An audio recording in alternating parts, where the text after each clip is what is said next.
Hello. So, in this lecture, we will cover second chapter of economics NCERT, ninth class economics NCERT. First chapter we already covered, and this will be the second chapter. Title of this chapter is People as a Resource. What do you mean by people as a resource? So, this chapter try to define this term by saying that it is a way of referring what? Referring countries' working people based on their existing productive skills and ability. Means if whenever you try to assess the skills and abilities of any country's working people, you can use this term people as a resources. This chapter basically using this term to assessing these two things of the people. So this is a way of referring, emphasizing the productive aspect of population, highlights its ability to contribute to creation of gross national product GNP, or you can simply say gross national income only. You can say GDP also. So if you emphasize the productive aspect of population, you are highlighting the ability of those population, those individual to contribute, how much they can contribute to the national income. Next is human capital formation. This chapter is saying that when existing human resources is further developed by putting what? Putting more education, more health services, then it add the productive power of the country.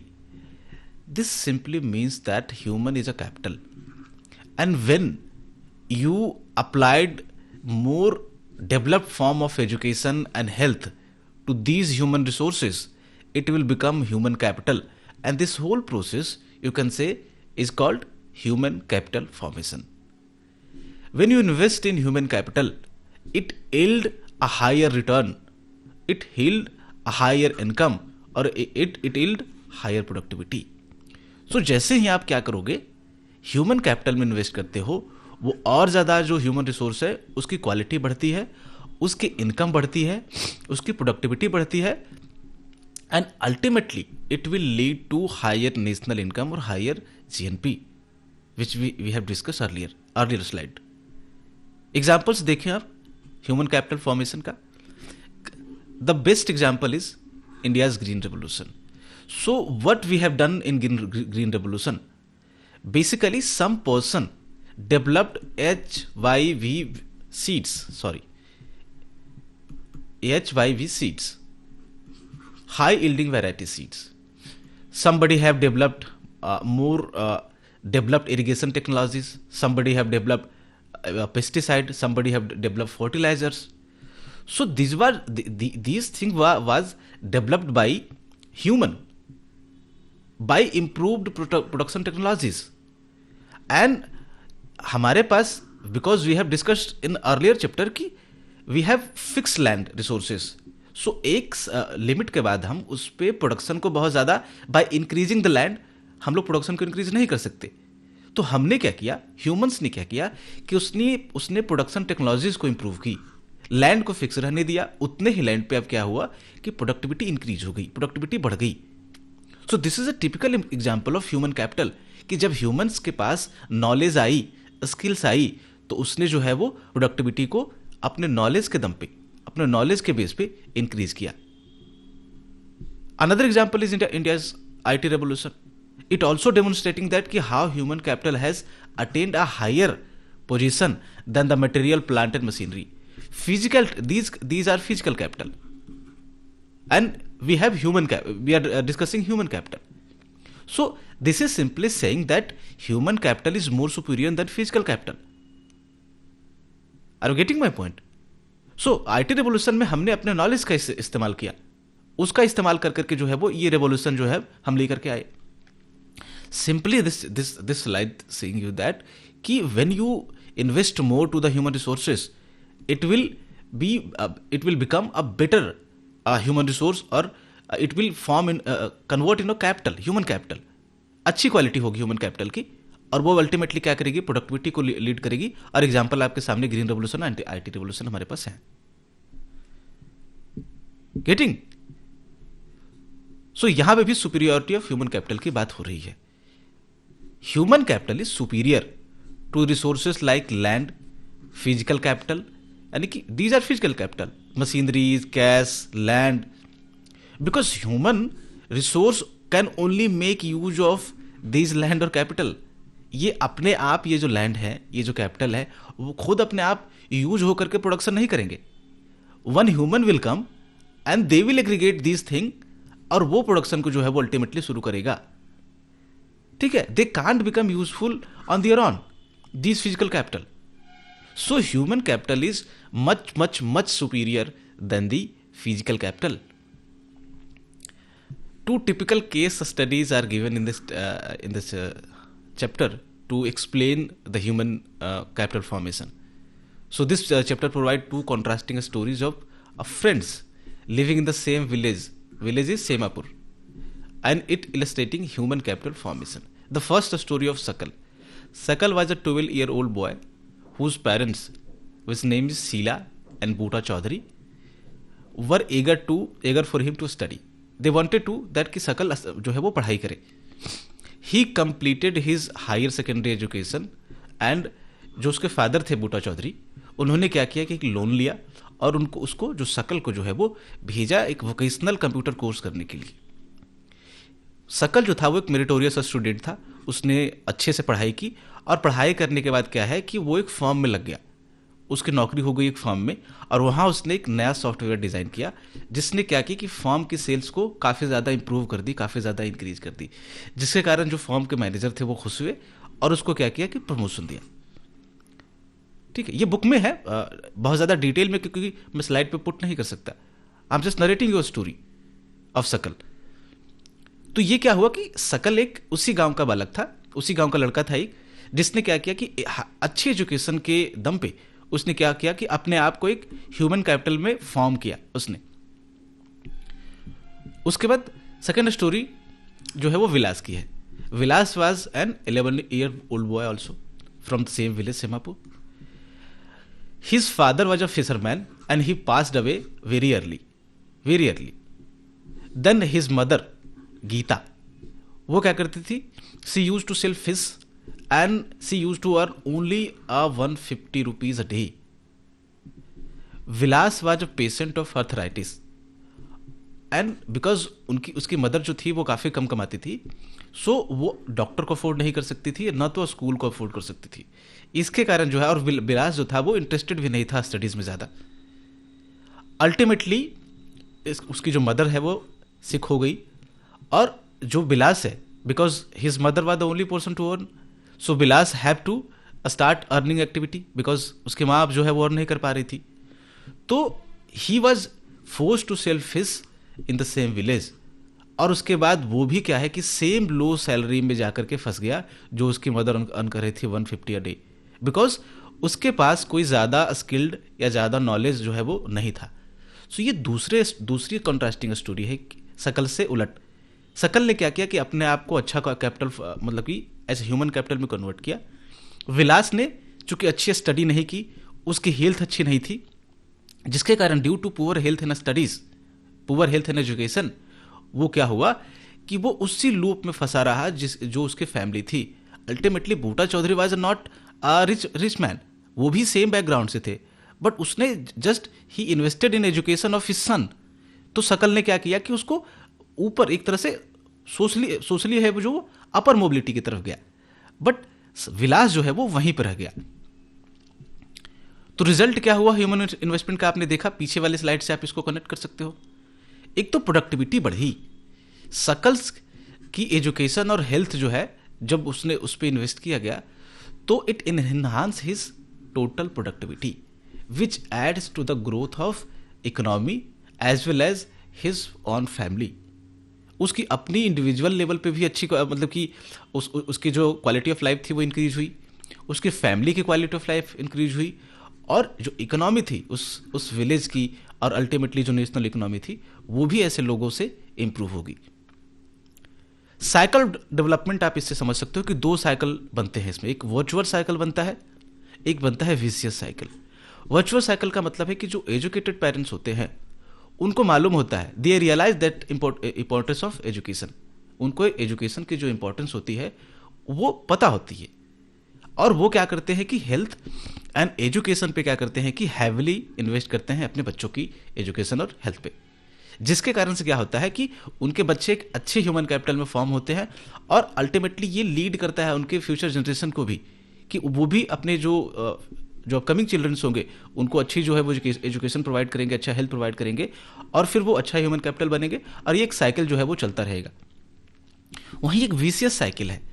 इसमें क्या होता है कि जो disadvantage parents है, जो विलास की story थी, उसमें क्या होता है कि ये पेरेंट्स ये लैक करते हैं खुद एजुकेशन एंड हाइजीन में, और इसके कारण ये अपने बच्चों को भी यही पास ऑन करते हैं। इनके जो बच्चे होते हैं, जैसे जो विलास हुआ, विलास भी क्या हुआ कि अनएजुकेटेड रहा, हाइजीन उसके खराब रहे, जिसके कारण उसको आर्थराइटिस हुआ, और उसके बाद ये पास ऑन होता रहेगा उनके फ्यूचर चिल्ड्रन पे भी, जिसके कारण से क्या होगा कि उसके जो फ्यूचर चिल्ड्रन होंगे वो भी इग्नोर करते रहेंगे इन दो चीज़ों को, एजुकेशन एंड हाइजीन को, जिससे क्या होगा, एक विशियस साइकिल बन जाएगी और वो पॉवर्टी के ट्रैप में जो है वो फंस रहेगी। So 2 cycles we have seen. Japan का एग्जांपल लेते हैं।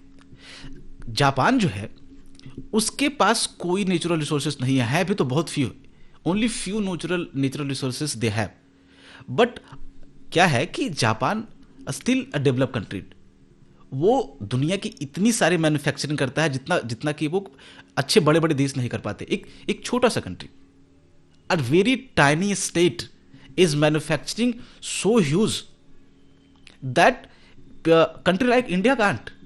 They are manufacturing cars, they are manufacturing steels, everything, technologies, research they are doing. Why?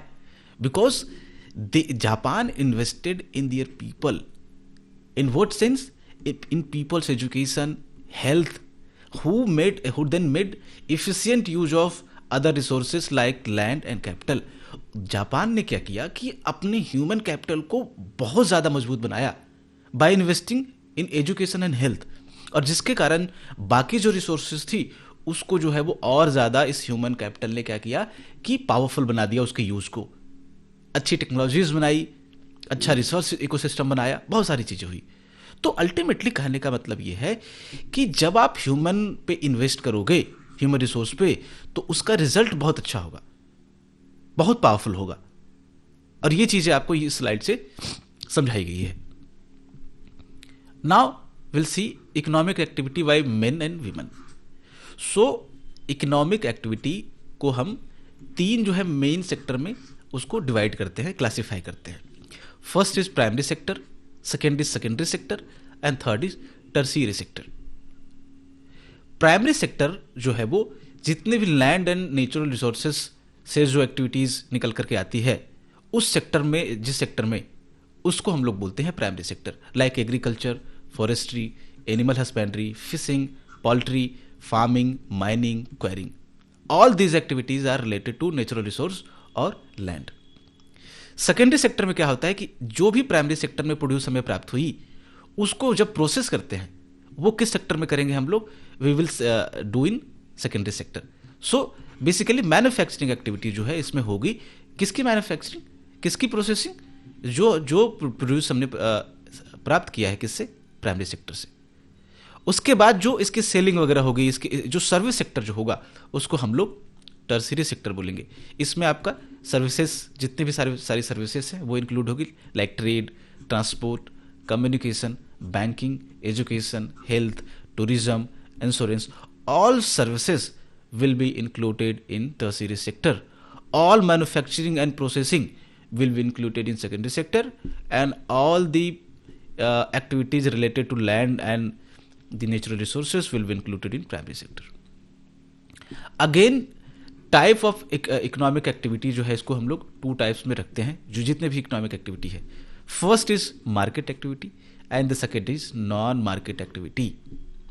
Market activity वो सारी एक्टिविटीज है जिसको हम परफॉर्म करते हैं फॉर पे और प्रॉफिट, यानी कि जैसे ही हम whenever we try to achieve these 2 purpose, pay or profit, any kind of profit or any kind of pay, all those activity which will be done by these 2 notion will be called as market activity. Suppose एक कोई farmer है जो rice produce करता है,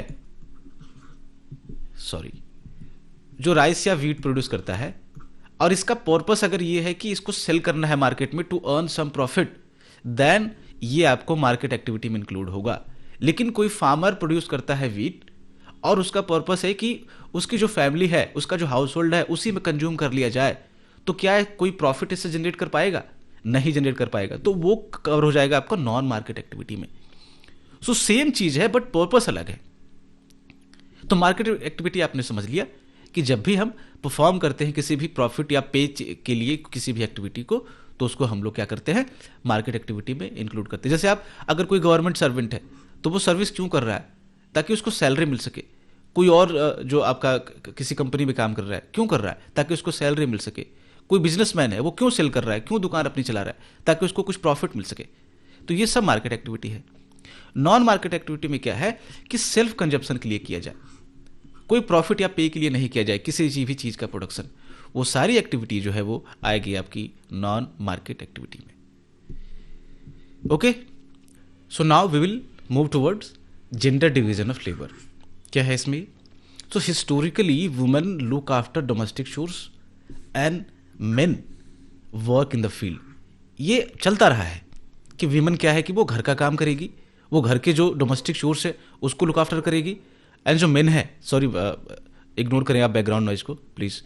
सो women जो है वो घर का काम करेगी और जो मेन है वो बाहर का काम करेंगे, वो खेतों का काम करेंगे, फील्ड का काम करेंगे। And all the household work which is performed by women is not recognized in national income because women are not get paid for this. So जितनी भी वुमेन्स की सेक्रीफाइसेस हैं, वुमेन के कार्य हैं, वो क्या होते हैं कि कभी भी नेशनल इनकम में इनको रिकॉग्नाइज किया ही नहीं जाता। क्यों? क्योंकि कोई मॉनेटरी कंपनसेशन इनको इसके लिए नहीं मिल रहा है। वहीं मेन क्या है कि जब वो फील्ड में काम करते हैं, कहीं और जाकर के किसी कंपनी में, किसी फैक्ट्री में, किसी ऑफिस में काम करते हैं, they will get paid for this and just कि दे गॉट मॉनेटरी कॉम्पनसेशन, वो आप उनको क्या है रिकॉग्नाइज किया जाएगा उनके वर्क को, किसमें? नेशनल इनकम में।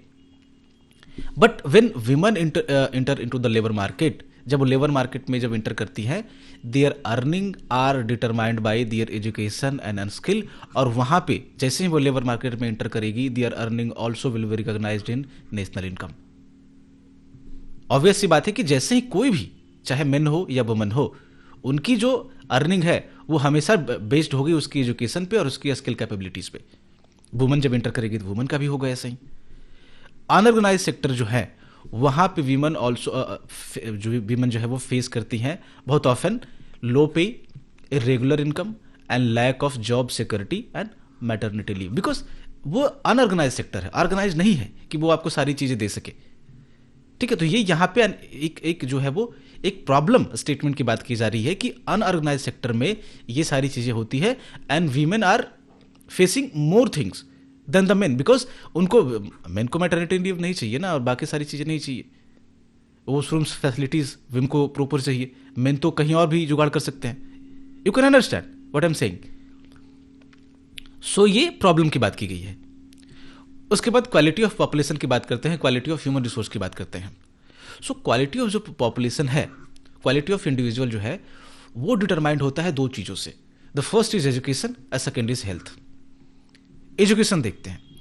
सो education will lead to the enhance national income when we add more education to the people, when we will focus sorry better education to our population.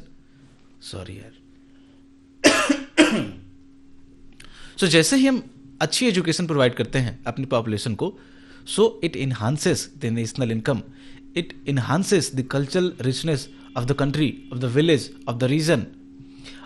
It also enhances the governance efficiency, governance अच्छी होगी वहां की, because now people are more educated. Japan में क्या होता है वही same चीज, वहां पे बहुत सारी चीजें गवर्नमेंट को समझानी नहीं पड़ती, इसके कारण गवर्नेंस जो है वो बहुत स्मूथ होता है। गवर्नमेंट इनिशिएटिव इसके अराउंड क्या लिए गए हैं to improve the education. So first government started Navodaya Vidyalaya, they started vocational streams, Samagra Shiksha schemes to ensure the equitable quality education to all. They also started midday meal schemes to encourage attendance and to improve the nutritional status of children through this midday meal schemes, to providing a meal into the schools itself. इस school में उनको जो है वो मील वगैरह provide की जाती है।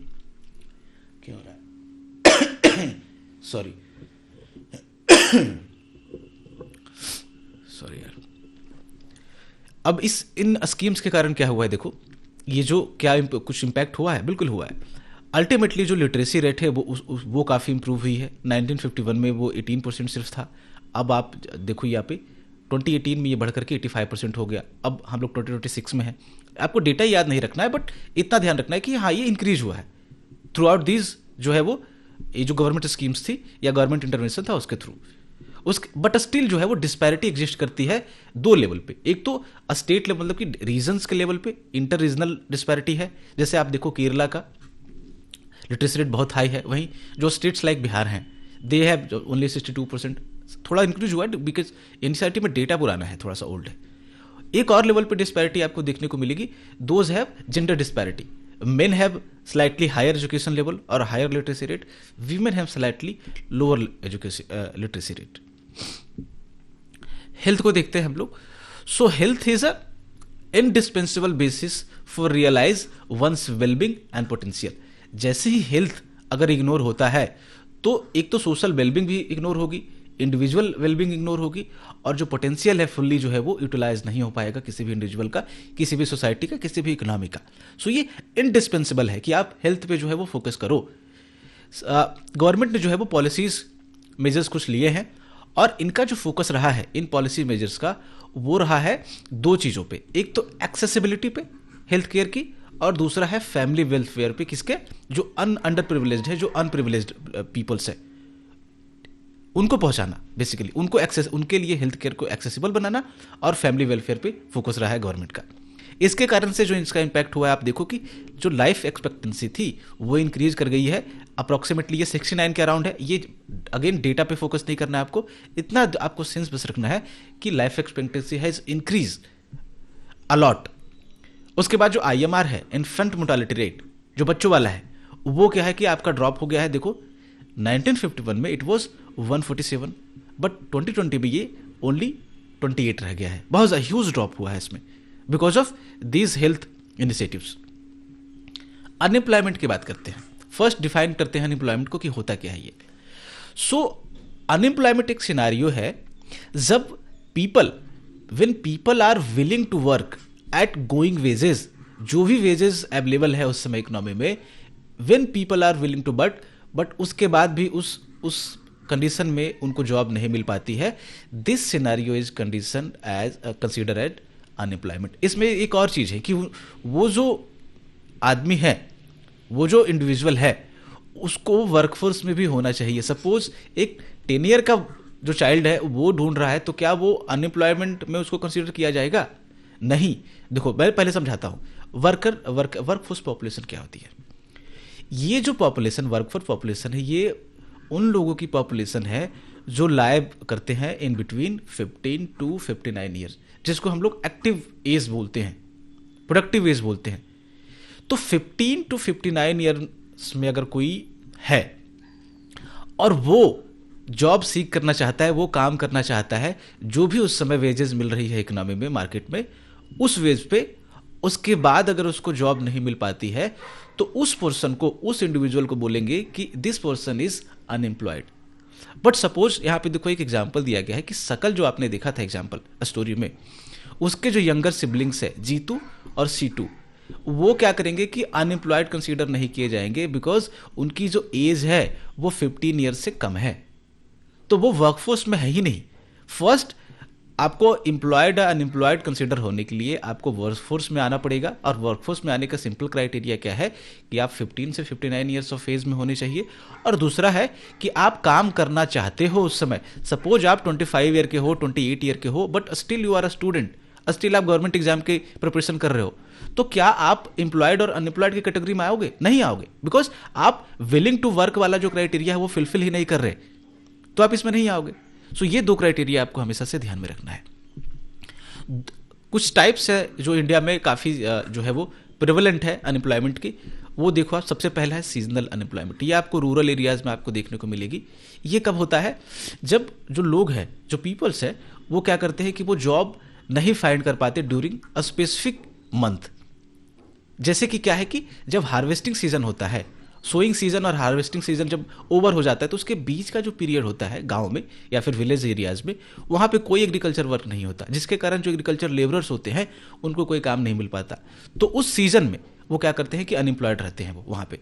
इसको बोलते हैं हम लोग सीजनल अनएम्प्लॉयमेंट, यानी कि some particular season, in some particular season when people are not able to find any job, those scenario, those condition will be called as seasonal unemployment. Disguised unemployment क्या होती है? देखो, disguised unemployment का simple मतलब होता है कि जहां पे लोग जरूरत से ज्यादा लगे हुए हों, when people appear to be employed but their contribution is zero। आप सपोज करो कि एक प्लॉट है जिसपे 5 लोग ही काम करने के लिए चाहिए, बट क्या है कि वहां पे 8 लोग काम कर रहे हैं। बैकग्राउंड नॉइज को प्लीज अवॉइड करना, आप लोग थोड़ा सा है यहाँ पे, तो प्लीज। कहने का मतलब यह है कि एक काम था जिसको करने के लिए सिर्फ 5 पीपल चाहिए थी एक प्लॉट पे। अब प्रोडक्शन मान लो कि इससे 100 kg हो रहा है कोई भी चीज का। अब यहाँ पे क्या है कि चूंकि 8 लोग 10 लोग हाउस होल्ड में है, तो वो 10 लोग या 8 लोग सब मिलकर के काम कर रहे हैं, स्टिल प्रोडक्शन सेम है। यानी कि आपको वो नहीं चाहिए थी workforce, but they are still working. क्यों? क्योंकि अनएम्प्लॉयमेंट है तो लोग काम कर रहे हैं, but they seems to be busy, they want to look जो है वो बिजी अपने आप को देखना चाहते हैं, रहना चाहते हैं। तो इसको हिडन अनएम्प्लॉयमेंट भी बोलते हैं। यानी कि जितनी ज़रूरत है लोगों की उससे ज़्यादा उसमें जो है वो काम कर रहे हैं। अगर एक्स्ट्रा लोगों को हटा भी दिया जाए, अगर ये 8 लोगों में से 3 लोगों को हटा भी दिया जाए तो प्रोडक्शन पे कोई फर्क नहीं पड़ेगा, स्टिल 100 kg ही रहेगा। इसको हम लोग डिसगाइज अनएम्प्लॉयमेंट बोलते हैं। अगला है एजुकेटेड अनएम्प्लॉयमेंट। ये आपको जो अर्बन एरियाज है वहाँ पे कॉमनली आपको देखने को मिलेगी। जब जो अर्बन फिनोमिना है बेसिकली, जब जो हाईली एजुकेटेड इंडिविजुअल्स होते हैं जिनके पास ग्रेजुएशन की डिग्री होती है, मास्टर्स की डिग्री होती है, वे जो है वो गेनफुल एम्प्लॉयमेंट को फाइंड नहीं कर पाते, तो उसको हम लोग बोलते हैं एजुकेटेड जो है वो अनएम्प्लॉयमेंट। इम्पैक्ट क्या होता है अनएम्प्लॉयमेंट का? ये क्या करता है कि लीड करता है वेस्टेज ऑफ मैन पावर्स, यानी कि जो मैन पावर है उसका हम सही से इकोनॉमी में जो है वो यूज नहीं कर पा रहे। ठीक है। इसके बाद जो असेट्स बन सकते थे, ये सारे मैन पावर वो कन्वर्ट हो जाते हैं किसमें? लायबिलिटी में, because they are not able to, मतलब they are not getting chances to use their full potential. वो अर्न नहीं कर पा रहे। जब अर्न करते तो कुछ और पे इन्वेस्ट करते, बहुत सारी चीज़ वो कर सकते थे। तो इसके कारण क्या हुआ कि वो जो असेट बन सकते थे वो अब बन गए हैं लायबिलिटी में। इकोनॉमिक जो ओवरलोड है वो इंक्रीज होता है, यहाँ पे डिपेंडेंसी बढ़ती है, क्योंकि अब एक आदमी अगर अर्न कर रहा है किसी फैमिली में और 5 लोग हैं वहाँ पे, so these 4 people extra 4 people will be dependent on this 1 person. अगर सबको चांस मिलता अर्न करने का तो ये जो डिपेंडेंसी थी वो इंक्रीज हो सकती, ये डिक्रीज हो सकती थी। इसके कारण भी क्या होता है कि हेल्थ जो स्टेटस है वो डिक्लाइन होता है आपका। क्यों? क्योंकि जब पीपल के पास अर्निंग कम होगी, सेविंग कम होगी, तो वो इस पर काफ़ी कम फोकस कर पाएंगे। तो ये सारे जो इम्पैक्ट होते हैं अनएम्प्लॉयमेंट के। उसके बाद एम्प्लॉयमेंट सिनारियो को देखो, जो 3 सेक्टर्स है, प्राइमरी, सेकेंडरी और वो टर्शियरी में आपका एग्रीकल्चर सेक्टर जो है वो आपका जो प्राइमरी सेक्टर में कंसीडर होता है, वो मोस्ट लेबर ऑब्जर्विंग सेक्टर है आपका इंडिया का, हमारे इकोनॉमी का। बट क्या है कि डिपेंडेंस इससे डिक्रीज हो रही है। क्यों? क्योंकि डिसगाइज अनएम्प्लॉयमेंट यहाँ पे बहुत ज़्यादा थी। जो हिडन एम्प्लॉयमेंट थी, अनएम्प्लॉयमेंट थी जिसकी हमने बात की कि more people than desired they are जो है वो एम्प्लॉयड है ये आपका एग्रीकल्चर में। जिसके कारण क्या है कि ये जो एक्स्ट्रा जो पीपल हैं वो क्या कर रहे हैं? शिफ्ट कर रहे हैं बाकी दीज 2 सेक्टर्स की तरफ, जिसके कारण जो डिपेंडेंस है एग्रीकल्चर पे वो डिक्रीज हो रही है। और भी बहुत ज़्यादा फैक्टर्स हैं कि प्रोडक्टिव, मतलब उस तरह से लोग सस्टेन नहीं कर पा रहे हैं, फ्रेगमेंटेशन ऑफ लैंड काफ़ी ज़्यादा है, उसकी बात अभी नहीं करेंगे। एग्रीकल्चर जो है वो मोस्ट लेबर ऑब्जर्विंग सेक्टर है, इतना आपको ध्यान रखना है। और एग्रीकल्चर से जो है लेबर फोर्स वो मूव कर रही है बाकी अदर सेक्टर की तरफ। सेकेंडरी सेक्टर में अगर देखें तो सेकेंडरी सेक्टर में जो सबसे मोस्ट लेबर ऑब्जर्विंग सेक्टर है वो कौन है? जो स्मॉल स्केल मैन्युफैक्चरिंग है, जो आपका जो जिसको एमएसएमई भी बोलते हैं, आपको छोटे लेवल पे जो चीज़ें हो रही है वो आपका मोस्ट लेबर ऑब्जर्विंग सेक्टर, जो आपका वर्कफोर्स जो है वो कर रहा है ऑब्जर्व यहाँ पे सेकेंडरी सेक्टर में। टर्शियरी सेक्टर में आप देखें कि ये जो यहाँ पे new services are still coming, और ये सेक्टर अभी भी जो क्या है वो एक्सपेंड कर रहा है। ये जो न्यू सर्विसेज आ रही है वो बायोटेक्नोलॉजी, आईटी, ये सारे सेक्टर में जो है वो सेकेंडरी टर्शियरी सेक्टर में आ रहे हैं। एक एग्जाम्पल लेते हैं स्टोरी ऑफ विलेज का। ये बेसिकली ये बताने की कोशिश करता है कि कैसे जो है एक इकोनॉमी ट्रांसफॉर्म होती है, एक विलेज इकोनॉमी। तो एक विलेज है जहाँ पे कोई इनिशियल जॉब अपॉर्चुनिटी नहीं थी, बट क्या हुआ कि एक फैमिली ने क्या किया कि अपने सन को वो सेंड किया कहाँ पे? एग्रीकल्चर कॉलेज में। उसके बाद ये जो है वो सन है उसका, वो जाकर के एग्रीकल्चर कॉलेज में पढ़ाई करता है, और जब वो वापस आता है तो वो क्या बन जाता है? एक एग्रो इंजीनियर। और वो एक वुडन प्लॉ डिजाइन करता है, मतलब वुडन प्लॉ या फिर जो भी आप मेटल प्लॉ का कर लो, जिससे हल जिसको बोलते हो आप, ठीक है, वो डिज़ाइन करता है जिसके कारण उस गांव की जो वीट यील्ड है वो इंक्रीज कर जाती है। आगे क्या करता है ये गांव, ये ओपन करता है, एक स्कूल ओपन करता है, और वहाँ की जो गर्ल्स हैं वो ट्रेन की जाती है किसमें, टेलरिंग एक्टिविटी में। तो जो स्टोरी है वो बता रही है कि प्रोस्पेक्टिव प्रोस्पेरिटी जो है वो इंक्रीज कर रही है। कभी कभी बोलते हैं वो टंग जो है वो सही से काम नहीं करता। तो इन सारी एक्टिविटीज़ जब विलेज के द्वारा की जाती है, विलेज पीपल के द्वारा की जाती है, तो प्रोस्पेरिटी है जो इंक्रीज करती है। जैसे ही जो new jobs like teacher, tailoring, agro engineer जो आपने देखा, वो सारी जॉब जैसे जैसे क्रिएट होती है तो इस गांव की जो प्रोडक्टिविटी है वो इंक्रीज करती है, और विलेज जो है वो टर्न हो जाता है किसमें, a hub of modern economic activity. So एक तरह से एक आपको प्रोसेस समझाया गया है कि how a village is getting converted into a modern economic activity, modern economic hub you can say. So conclude करते हैं अब इस चैप्टर को, क्या क्या हमने देखा या फिर क्या समझा। सो ये जो चैप्टर था वो एम्फसाइज करता है कि जो लार्ज पॉपुलेशन है उसको कैसे व्यू किया जाना चाहिए। This should be viewed as productive asset rather than liability for the economy. हमें कंसीडर करना चाहिए कि वो जो पॉपुलेशन है हमारे लिए वो क्या है, एक असेट है, वो हमारे लिए लाइबिलिटी नहीं है।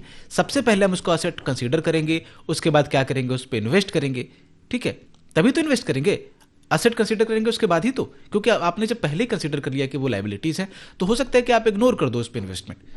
तो जब हम इस पे इन्वेस्ट करते हैं, उसके एजुकेशन पे, उनकी ट्रेनिंग पे, मेडिकल केयर पे, तो पॉपुलेशन क्या है वो ट्रांसफॉर्म हो जाता है into a human capital with जिनके पास क्या होती है, they possesses ultimately skills and knowledge necessary to contribute to the gross national product. GNP में या नेशनल इनकम में जो है वो इन ट्रेनिंग के थ्रू, इन एजुकेशन के थ्रू, इन मेडिकल केयर के थ्रू जो हमारे पास ह्यूमन कैपिटल फॉर्म होता है, उसके पास ये सारी जो स्किल्स और नॉलेज होती है जो रिक्वायर्ड होती है आपका कंट्रीब्यूट करने के लिए नेशनल इनकम में, उसके कारण से आपको क्या होगा कि कंट्री जो है वो और इम्प्रूव होगी, उसकी इकोनॉमी इम्प्रूव होगी, ठीक है, वहाँ का प्रोडक्शन इम्प्रूव होगा। जो आपको डिमोन्स्ट्रेट किया गया है स्टोरी में, जो प्रीवियस स्टोरीज थी सकल और विलास की, उससे क्या होता है कि वो शो करता है कि जो इन्वेस्टमेंट है this not only increase individual earning capabilities but also enhances the total productivity which drives the overall growth to the society. जो भी जैसे आपने इन्वेस्ट किया वो सिर्फ वो इंडिविजुअल लेवल पे इफेक्ट तो करेगी, वो इंडिविजुअल लेवल पे उसका जो वेलबिंग है वो तो इंक्रीज करेगा, बट जो ओवरऑल जो सोसाइटी की ग्रोथ है, ओवरऑल सोसाइटी की जो वेलबिंग है वही यहाँ पे इन्हांस होगी। अल्टीमेटली क्या है कि a literate and healthy population is most significant resources a nation can possess to ensure its long term prosperity and development. जो हेल्दी एंड जो आपका लिटरेट पॉपुलेशन है वो सबसे मोस्ट सिग्निफिकेंट असेट है किसी भी नेशन का, ठीक है, जो वो इंश्योर करता है, जिससे इंश्योर वो अपनी कर सकता है क्या, long term prosperity and development. So this is it for today, thanks for watching.